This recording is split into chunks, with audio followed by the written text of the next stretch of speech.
वैसे तो कहते हैं भगवान ने किसी को गरीब नहीं बनाया है। उन्होंने हर किसी को इतना दिया है कि वो अपना जीवन गुजार सकें, और अगर किसी को जरूरत से कम भी दिया है तो भगवान उसके लिए कुछ न कुछ ऐसी व्यवस्था कर ही देते हैं, उनका जीवन चलता रहता है। नमस्कार दोस्तों, भगवान बुद्ध के अनुसार कौन धनवान और धनवान व्यक्ति होता है। साथ ही आप यह भी समझ जाएंगे कि गौतम बुद्ध हर व्यक्ति को अमीर क्यों कहते थे। गौतम बुद्ध की कहानी आपको बहुत प्रभावित करेगी और बुद्ध की इस प्रेरणादायक कहानी से मिली सीख आपके बहुत काम आएगी। एक बार की बात है, ऐसा हुआ एक राज्य के राजा ने गौतम बुद्ध को कुछ दिनों के लिए अपने राज्य में आने का निमंत्रण दिया। बुद्ध ने उस राजा का निमंत्रण स्वीकार कर लिया और अपने कुछ शिष्यों के साथ उस राज्य में चले गए। राजा ने बुद्ध से मुलाकात की और उनसे कुछ दिन वहां रहकर अपने राज्य के लोगों की समस्याओं का समाधान करने और उन्हें धार्मिक मार्ग पर चलने की शिक्षा देने का अनुरोध किया। बुद्ध ने राजा की बात मान ली और इस राज्य में 3 दिनों के लिए एक धार्मिक परिषद आयोजित करने का निर्णय लिया।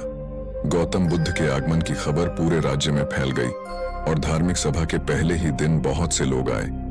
उसी राज्य के चौराहे पर एक भिखारी बैठा रहता था। उसे भी गौतम बुद्ध के आने की खबर थी, लेकिन वह सोचने लगा कि धर्म सभा में जाकर और यहाँ बैठकर उसे क्या मिलेगा। जैसे जैसे लोग आएंगे वे मुझे भिक्षा में कुछ न कुछ अवश्य देंगे। पहले दिन कई लोग आए और इस भिखारी ने अच्छी खासी कमाई की। अगले दिन फिर वही क्रम जारी रहा।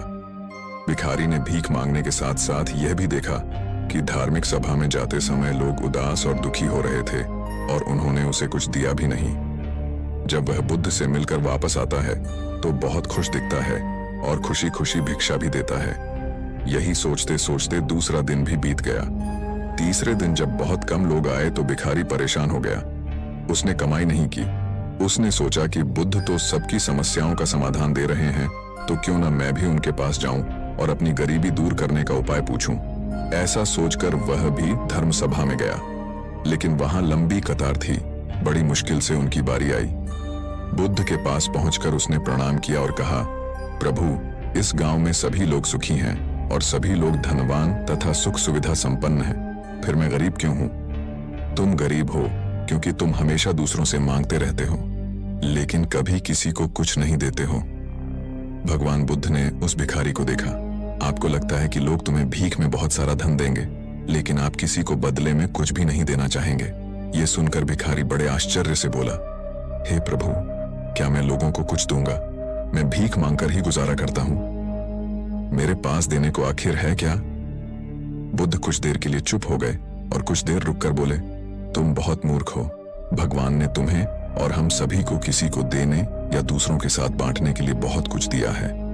आपने एक मुस्कान दी है जिसे आप दूसरों के साथ साझा कर सकते हैं और उन्हें आशा और उम्मीद दे सकते हैं। तुम्हें आवाज दी गई है जिससे तुम मीठे बोल बोलकर लोगों की प्रशंसा कर सकते हो। तुम्हें 2 हाथ दिए गए हैं जिससे तुम दूसरों की मदद कर सकते हो।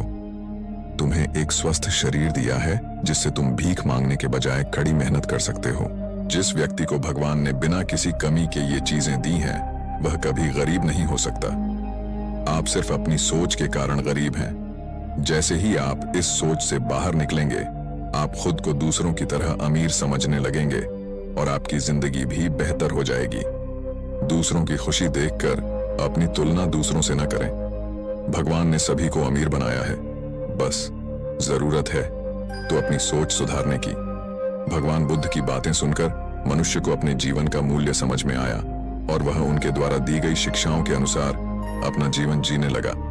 जब हम सभी अपनी तुलना दूसरों से करते हैं या दूसरों को खुश देखते हैं तो हमें लगता है कि हमारी जिंदगी खराब है और बाकी सब मजे कर रहे हैं। हम अपने जीवन में कभी भी अच्छी चीजों पर ध्यान केंद्रित नहीं करते हैं। हम कभी यह नहीं सोचते कि भगवान ने हमें स्वस्थ शरीर दिया है, जो सबसे कीमती चीज है। आप कितने भी अमीर क्यों ना हो, अगर आपका शरीर उपयोगी नहीं है तो वह पैसा भी किसी काम का नहीं है। और वहीं अगर आप गरीब हैं लेकिन आपका शरीर बिल्कुल स्वस्थ है तो आप अपने आप में एक अमीर व्यक्ति हैं। कोरोना काल में हम सभी ने देखा है कि पैसे से ज्यादा जरूरी स्वस्थ शरीर है। तो दोस्तों, हमारी वीडियो यहीं पर समाप्त होती है। अगर आपको यह वीडियो पसंद आए तो वीडियो को लाइक कर चैनल को सब्सक्राइब करना ना भूले। धन्यवाद।